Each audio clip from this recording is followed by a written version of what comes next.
Welcome back to Fuel and Fire. It's a podcast. I'm your host, Tyler Davis, the owner here at Triumph Studio, and my guest is so many different hats, a mentor, a friend, but I think we first met at Sweetwater. Back in the day. And I'll let you expand on that story, but really what you do is you go around and you talk to CEOs and leadership teams, and as I've heard you say before, you focus on those at the top. Yeah. To make sure that they are moving in the right direction. Yeah. Because if they're not moving in the right direction, then everything trickles down from there. Yeah, and you travel across the country and do that, which is pretty amazing. Yeah, it's a lot of fun. So I work with CEOs, owners. Yeah. And they're typically their highest level team.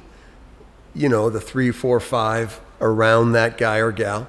Could be a small company, could be a mid-sized company, could be a large company, could be a publicly traded company, could be a family-owned, mostly domestic, couple international. But yeah, that CEO and that team around him or her, I just dive in with them and begin to coach, guide, encourage, come alongside to grow their leadership health individually, and then also the leadership dynamic of that top level team. Because however healthy the executive leadership dynamic is, so goes the organization. So absolutely, just work really hard with CEOs, owners, and their teams. Well, and you said a key word in there that I know for me hits home is health. Yes. Which is, and that's really what it is. A business is kind of like a marriage, kind of like a family. It's a relationship-based organization. It's a relationship-based business, and if the health at the top is not... Health's a big word. Yeah, it's interesting. You know this because of our relationship, but every CEO, every owner, every exec team I work with, they have to, if they're going to work with me, they got to sign up for a scorecard. There are other things that I do with them, but one of the things I do with them is we develop a holistic, weekly, high-level, pretty intense growth scorecard. And they have to make commitments toward growth and health in their spiritual, emotional lives, their physical fitness lives, their relational health, spouse, significant other, and then fourthly, their professional, lives. So on the fitness, I just love that, I love you just period because I love you, but I also love you because of Triumph. And Triumph represents something that is a big part of what I see in corporate, progress and success.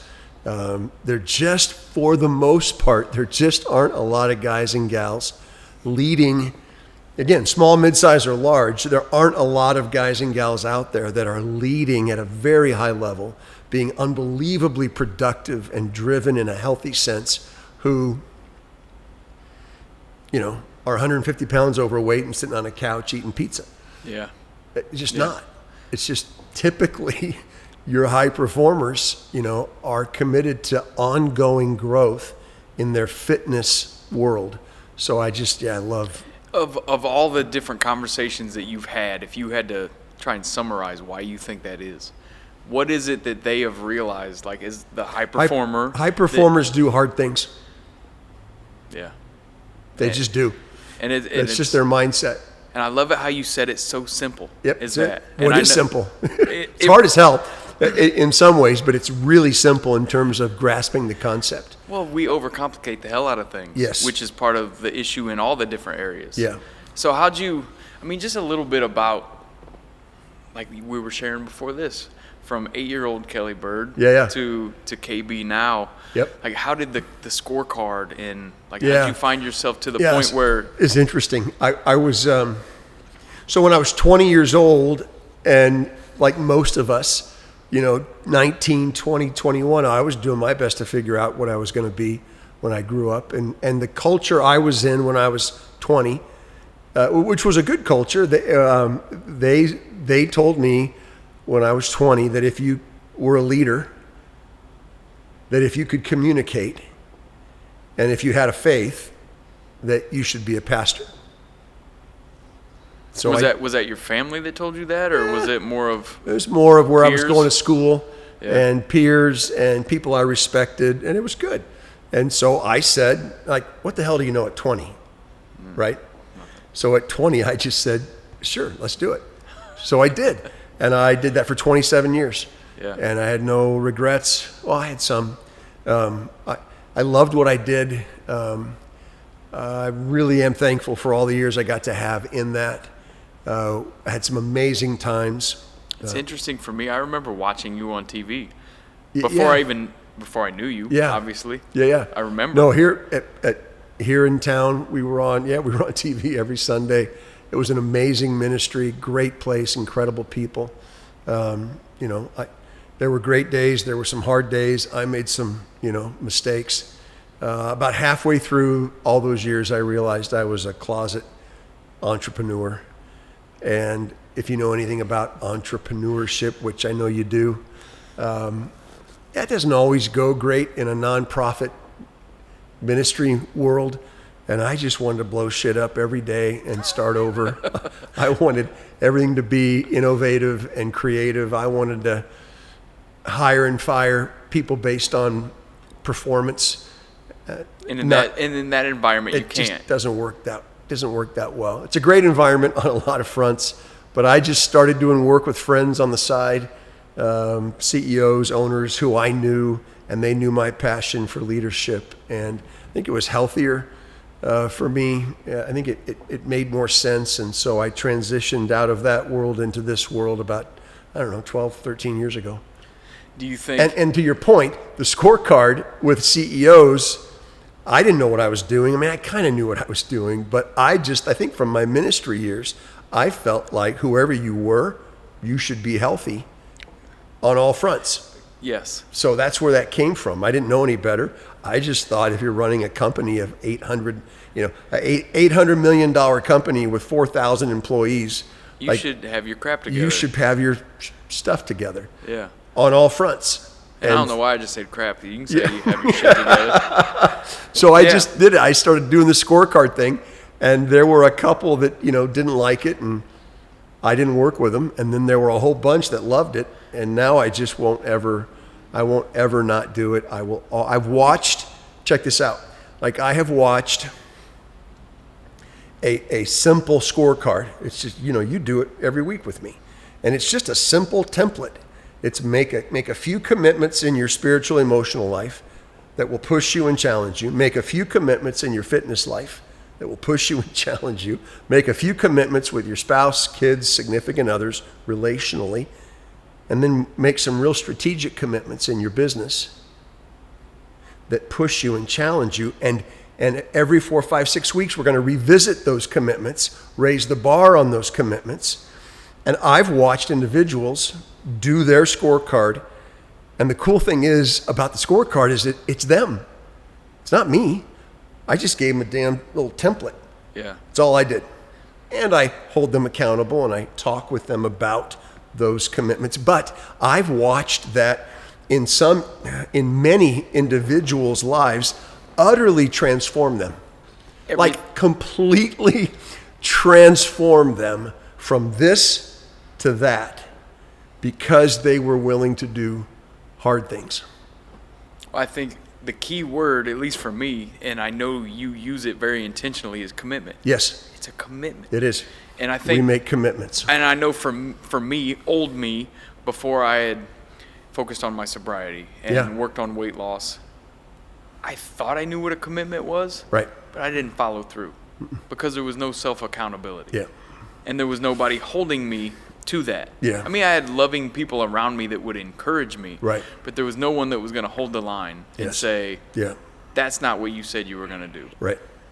Yeah. And it kind of took me getting to the place where I didn't need an external. Yeah. I mean, I do. Obviously, that's why we work together. Yeah. Because for me, my health and fitness became my addiction, my glue that helped me focus on all the other parts. But we all still need a coach. Yeah. Yeah. And I remember one time you telling me, like, I just remind people of shit they already know. That's it. And ever since you've said that, I've found myself saying that in classes sometimes when I'm teaching. I'm like, a coach is just here. Like a coach can teach you how to run the play, you have to run the play. You have to run it. No, that's what I do, man. I do some other things, but that's a big part. That's a big part of what I do. And that's what, like we've talked about before, is I didn't know that's what I was building as I'm working on sobriety. Yep. And, this December 17th will be 15 years. Wow. The last 2 years have been the most challenging of all of that. But part of that is because now, as a business owner, you have other people counting on you. And it's, to your point, like, I have to remember, if I don't keep my shit together, if my team, not even my team, my wife, my family, everyone who has counted on me and trusted me, if they saw me somewhere having a drink, man. Yeah, it's not good. But not even that, I would know. Yeah. Because I realize I could go somewhere and hide. Sure. I've almost done it. Yes. Yeah. But it's commitments made, timelines established. Excellence assumed, always a reckoning. Always a reckoning. Yeah. And for me, I'm terrified of what God would have in store for me, of what that reckoning would be if I went against the commitment that I made to Him that night in jail. Which was also to me. Well, and that's the big thing, Tyler, right there. Like, you and I have talked about that for a couple of years now. Our 4-point definition of accountability. Commitments are made. We don't try. We don't intend to. We don't hope to. We don't mean to. We commit, period. Time frames are established. There's no ASAP. There's no sometime next week. There's no by the end of the month. Like, we function on a common vernacular of Tuesday by 2, Thursday by 4, Friday by 5. You want to go into the month, that's fine. Pick a date, 29th, 30th, what time, get out your phone, put it in your calendar. Like, specificity wins if we're talking about real accountability. 1 is commitments made, 2 is time frames established, 3 is excellence is assumed. We don't assume much, but one thing we do assume is whatever you commit to, it's going to be damn good. It's going to be off the charts. But the 4th point of the 4-point definition is, as you've learned, and I've watched you conquer this thing in so many ways, there's always, if we're going to have accountability, there has to be a reckoning. And it's where companies, small, large, mid-size, it's where everybody gets off track with this accountability thing because they're unwilling to bring consequence to broken commitments. Does that make sense? Yeah. And I don't mean to sound like a parent, and I'm not, talking about, getting a spanking, but I'm just talking about the fact that there are ways in which you can bring reckoning to people that gets their attention. There are ways in which leaders can bring a reckoning to a team member that leaves that team member feeling like, damn, I don't want to do that again. And it doesn't have to be dramatic, and it doesn't have to be, fist on the wall, and it doesn't have to be scary. But there are ways that reckonings can be delivered that really it catches the attention of the individual and helps them understand this is not the route I want to go. I don't want to be a person who makes commitments and doesn't keep them. Right. Because it truly does go so much deeper than just your performance at work. Yes. Obviously that's that. It's true. But it's the word that you keep with your child. It's the word you keep with your spouse. It's word you keep with yourself. That's why we do the scorecard holistically.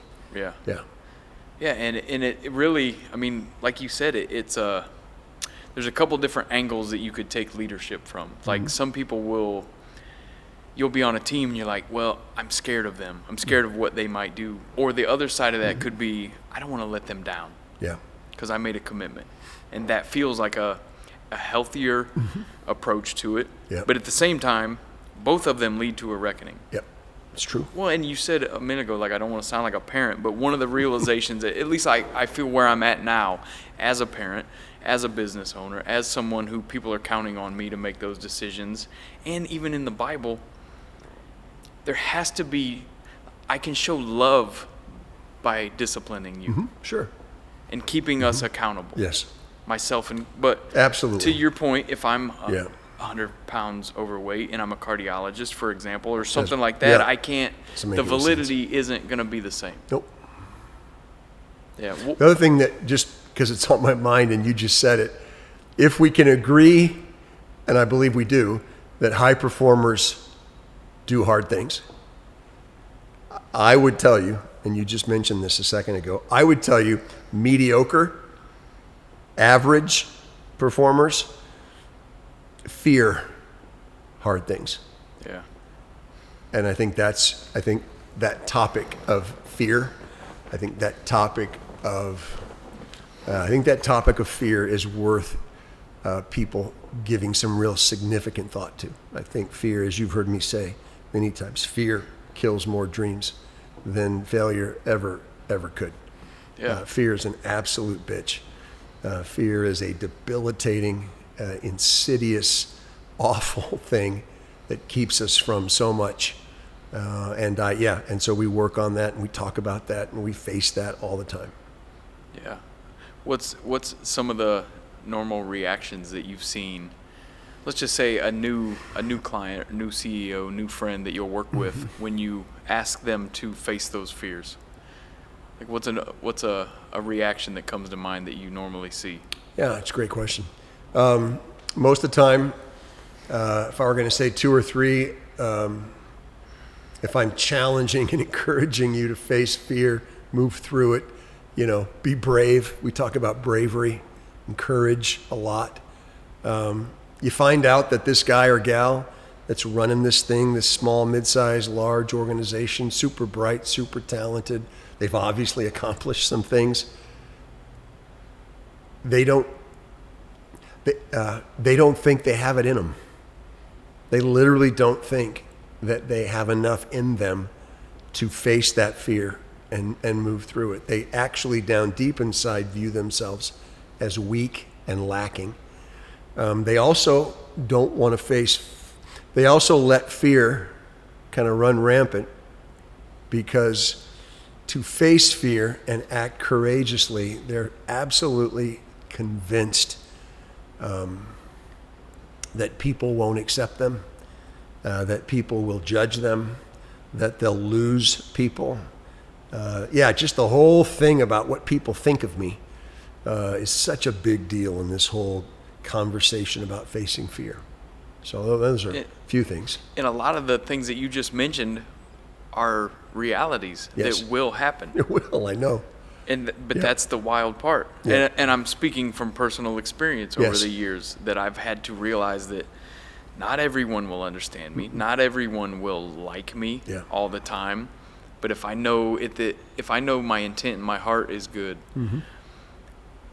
God didn't put it in me to play small. Yeah. And what am I really doing? Yeah. And there's also a healthy part of, who gives a shit what they think? There you go. Yeah. Most of these individuals, again, extremely talented, in many cases, very accomplished. Right. Executives and leaders that I get to deal with, at 50 years of age, they start to deal with and wrestle with this idea of people pleasing. And the reality that for years and years they've been held captive by this internal desire to make it, hopefully keep everybody on their team, to keep all critics at bay, to please, and it's so impossible. You know that, I know that. And to see the freedom it brings in people's lives in leaders' lives when they realize. And you don't have to be a jerk, and doesn't mean you have to be insensitive and bullish. But there's really a lot of room in there for you to live with the conviction of what you believe is right, and to lead and lean into that regardless. Would you say most of the time when you've seen someone go through that and start to come out the other side, where maybe they've done the hard things, they're changing those, like what are some of the big differences that you see within them? Mm-hmm. They live and act like and seem as if a weight has been lifted. They seem lighter. They seem freer. Yeah, I don't mean to sound corny, but it's like there's like there's no bondage. It's like there's just absolute freedom. The other thing that I've watched this will make sense, I hope. It also allows you to function quicker. Your leadership speed picks up when you're not spending so many damn hours worrying about what they're all going to say or how they're all going to react or what's going to happen if, like, there's just, does that make sense? Yep. There's a speed 100% to execution when there's not this unbelievable, chain and bondage of fear hovering over you. Well, yeah, you can't take off and run when you have an anchor. Nope. Yeah, super simple concept. I know, but yeah, it's unbelievably That's profound. just another example of how we overcomplicate everything. Yep. And we just overthink and don't execute nearly as much. I agree. And we all have it. Yeah. We all have it. Yeah. I mean, what are some of the, obviously Triumph has the fitness side of things done, but like in a spiritual or relational or business, like what are some of the daily practices that you recommend that people, as they work towards their scorecard? Yeah. Spiritually, emotionally, I have seen, 20-year-olds, 30-year-olds, 40-year-olds, 50, 60-year-olds. Really doesn't matter what age range you're in. Today in our culture, emotional health really is, there's a lot of emotional health to be gained and realized when people can begin to practice more meaningful, more effective solitude. Wow. Being alone, meditation, reading, prayer, however you want to come at that. And I know that the noise in this world of ours is just incessant. That it never stops. There's always something coming at you. There's always something that you're listening to. There's always something that's being said. There's always something, some conversation. There's always the onslaught of social media, the whole 9 yards.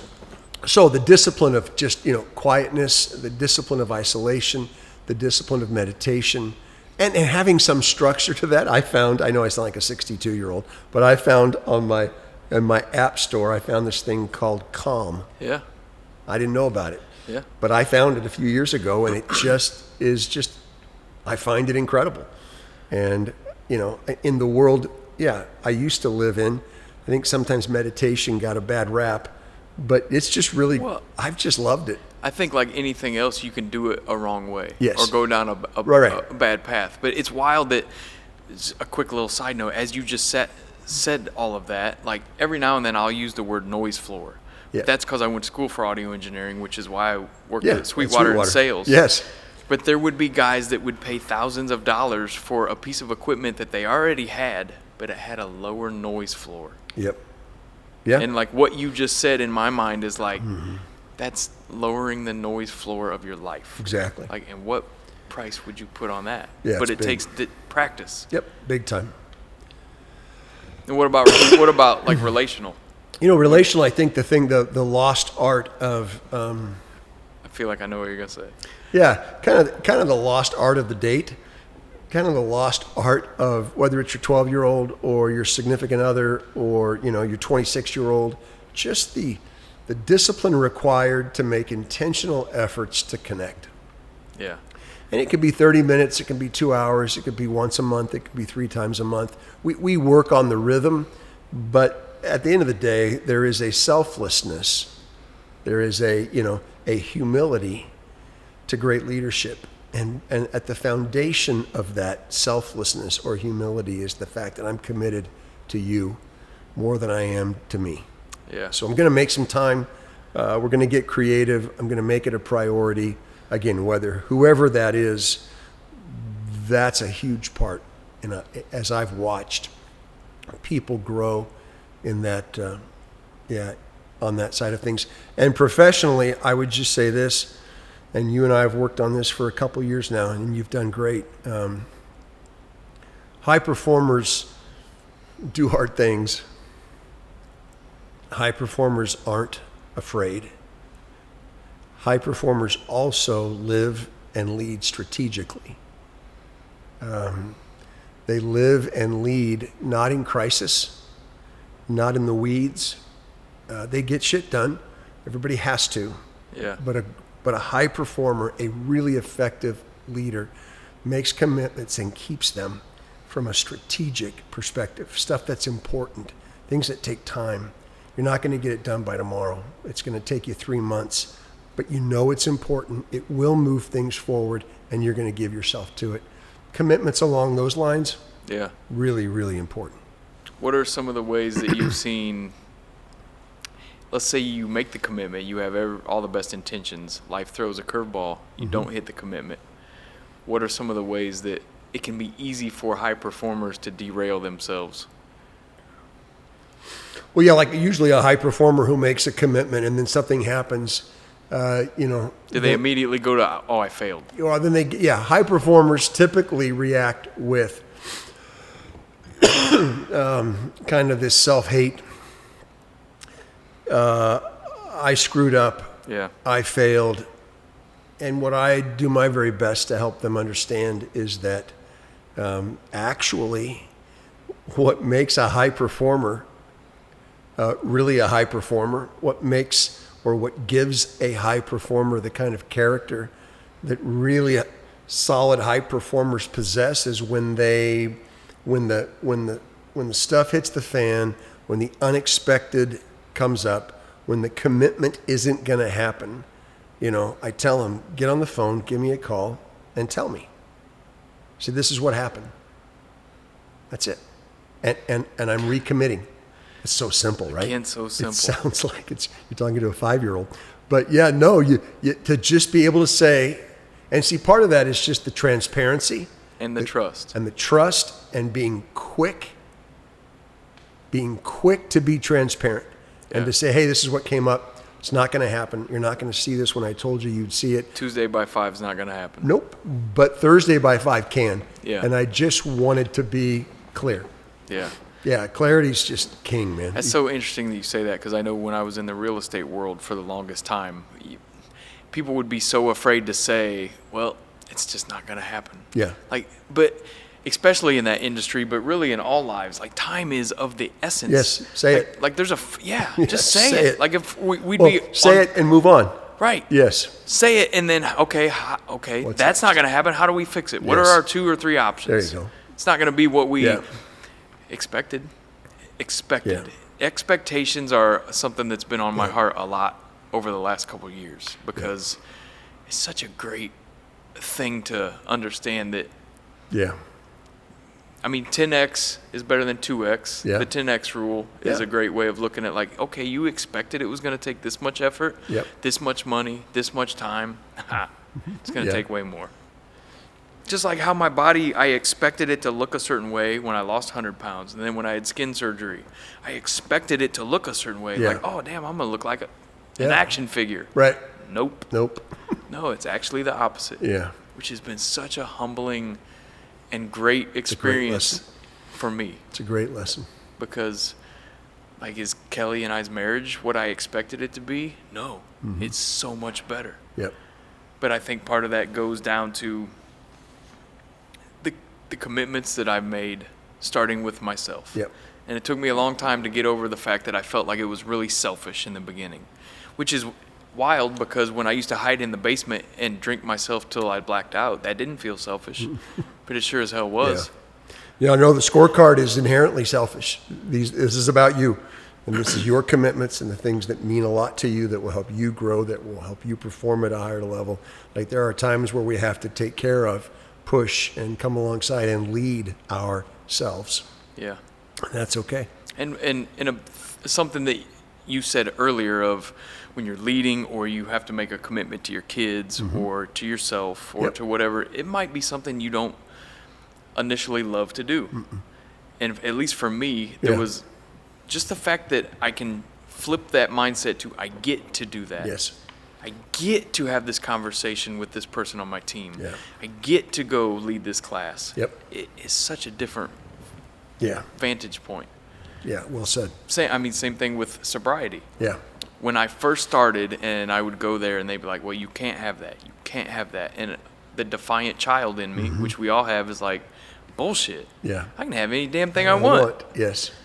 But once I was able to look at it as, I can have that. Right. I choose not to. There you go. Such a different vantage point. Much. I mean, just like the work that you help me and so many other people do, I mean, you've said it numerous times, like, I'm just reminding you of things that... Yep. Some people call me their CRO. Yeah, their chief reminding officer. Yeah. And I don't pretend to come into any situation and think that I'm going to blow you away with stuff you've never heard. Like, who in this world today, with all that's out there, has never heard? Yeah. Are you kidding me? Like, everybody hears all this stuff all the time. I don't make a living and do what I do because I bring new nuggets that no one's ever heard about. Every once in a while I might say something, that's fine. But for the most part, I'm helping high performers achieve even more by reminding them with a little push and a little edge sometimes of things they already know, of things they've maybe wandered from, things maybe they've forgotten at some level. But yeah, no, it's Solomon said it, in the Bible. There's nothing new under the sun. What do you think makes you so good at what you do? Well, I don't know if I'm so good, but I think part of what has worked with me and people that hire me is the people that hire me want to be pushed. Yeah. They want accountability. They want someone that's not going to mix it up, who's just going to say it straight. They want candor in their life. They want directness, and they want discipline. Yeah, they want someone who's going to bring to them, to their team, to their leadership, discipline, strategy, results, and we're going to push hard, and we're going to have heart. I think my former life, gave me a little bit of heart for people, if that makes sense. So I think when it says in Ephesians, speak the truth in love, I think there's something about that. I think when I'm working with someone and I'm bringing the reckoning, or we're talking about real accountability, but they actually know that I care, because that's the only people I work with. The only people I work with are people that I actually can care for, be in relationship with. So yeah. I mean, everything that you just said, it just made me reflect on everything that I know you've been through. Yeah. And better than anybody, but I think a part of that is I can only imagine 27 years of experience of delivering a message that holds that much magnitude. Yeah. Because one of the things I've noticed for myself, but every time I've seen you speak in a room, people don't look at their phones. Yeah. They're not checking their watches. Yeah. They are hanging on to every word that you say. And I think part of that is because you, right from the jump, establish trust. Yeah.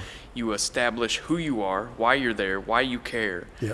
But then another thing that my team commented on after the first time you came and speak is the way that you will intentionally pause before you say the next thing. Yeah. And whether you realize you do that or not, but for me, it shows that level of care. Yeah. Because you're thinking about what you're going to say. Yeah. Because words are so powerful. Yeah, because like you said, the message, which is why I think why Triumph has found such a hold on some people's hearts, because it takes practice, but the coaches care. Yeah. And I think people can tell through our words and the way we deliver that message. Yeah. And we don't always get it right, but it has such an impact. Like, anybody can go in these rooms and lift up 35 pounds. Yeah. But do you trust the person leading you? Yeah. It's a good point. And I think that's a part of why you're so good at what you do. It's so interesting when you said that about pausing. I've been speaking for 40 years. And I think over all the years, and I just cringe when I think about sometimes how I spoke, when I was younger. And as you get older, you realize, as cliche as it sounds, I know, but as you get older, you realize less is best. Like, it really is.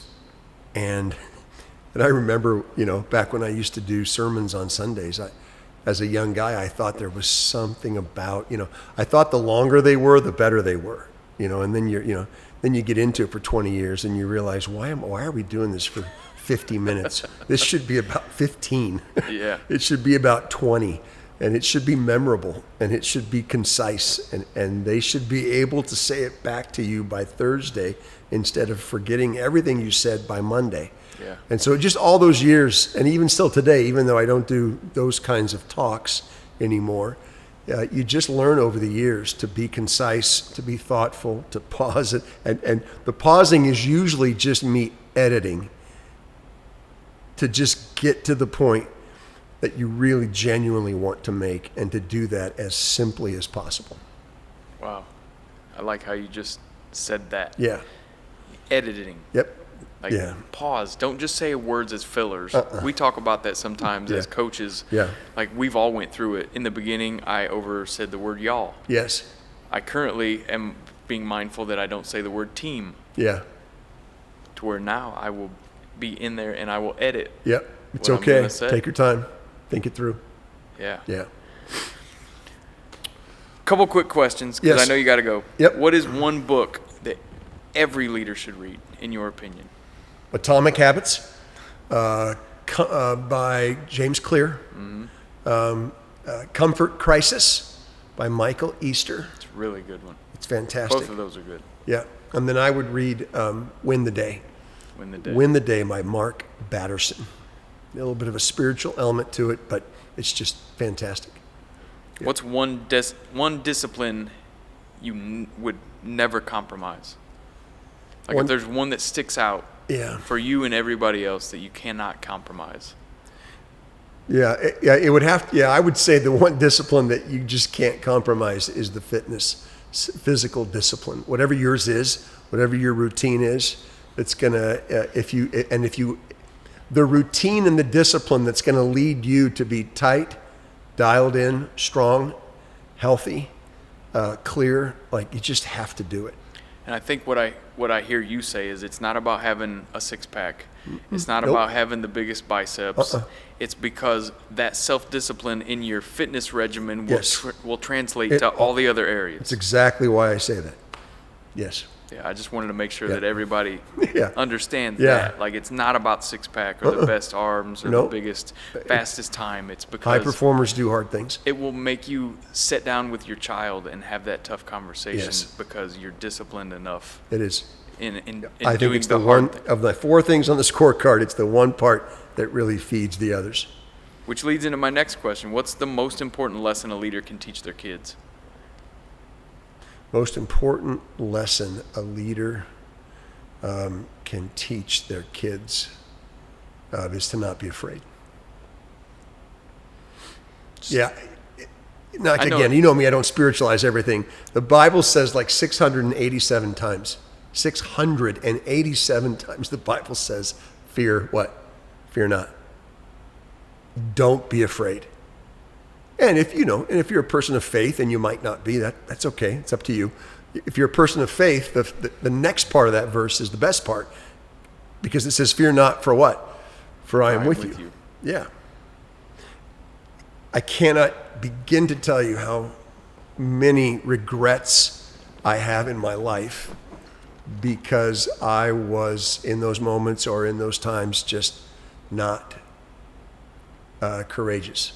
That's why Moses told Joshua when it was time to take the land, he said, be bold, man. Be bold and courageous. Put your damn shoulders back. Put your head up. Like, go and be bold and be courageous, which is just him saying, don't be afraid. And so, I just think it's a great leadership principle. It's a great life principle. And I think one of the best things in today's culture that we can teach our kids is to not cower and to not be afraid and to be bold and courageous and to have that boldness and that courage, I hope, grounded in something that is real and eternal. So that's very, very good advice. Yeah. For sure. Biggest misconception about leadership? I think the biggest misconception about leadership is that it is that great leadership is visionary, that great leadership is loud, that great leadership and influence is creative and slick.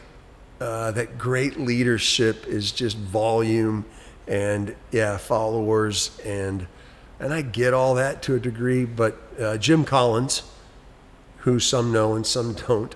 Jim Collins is maybe the greatest mind in the last 40 years on leadership. He wrote books like Good to Great. He wrote books like How the Mighty Fall. He wrote books like Great by Choice. As an amazing mind, an incredible communicator, Jim, in Good to Great, lays out the levels of leadership. Level 1, 2, 3, 4, 5. Level 5 leader, the greatest leader in the world. Level 5 leadership, the most effective, most penetrating, most impactful leadership ever. Level 5 is characterized by Collins with 2 qualities: humility and tenacity. But it starts with humility, and most folks just don't think of great leadership as, how can I serve you? How can I help you? How can I encourage you? What do you need? How can I be of what service? Like, they just don't go there typically. So I think that's a huge misconception. Which makes sense of why I've heard you tell me before in the past, humble tenacity. Yes. And if you think about it, I know we got to go here, but it's so cool, and we could talk about it for another hour, so maybe we can next time. But if the greatest leader, level 5 leaders, Jim Collins, if the greatest ones in the world are humble and tenacious, and he means that, they're both. Yeah. Well, how do you do that? How can you, on the one hand, be like, how can I help? What can I do? I want to serve your needs and not mine. And then tenacious is, get the hell out of my way. I'm climbing this mountain with or without you. I will not be deterred. I will not fail. Yeah. How do you do both of those? How do you do both at the same time? Because if you're just tenacious, you're an asshole. And if you're just humble, you'll get steamrolled. You'll get steamrolled. You're soft. But the great ones figure out how to do both of those together. And if you just think about what that would require of you to be both at the same time, now you're on the level 5 track. It's pretty cool. That's very cool. Yeah, lots to think about and lots to talk about on that. Which is why we'll have to do this again. Yeah, man. Yeah. I appreciate you. Yeah, for absolutely. so many reasons. And Love you. I'm grateful for everything you brought into my life and all the lives that you bring into everybody, all the value you bring into everybody else's. Thank you. It's good to be with you. It's good to be with you. Okay. Thank you guys for tuning in for another episode of Triumph Fuel and Fire. Catch you next time.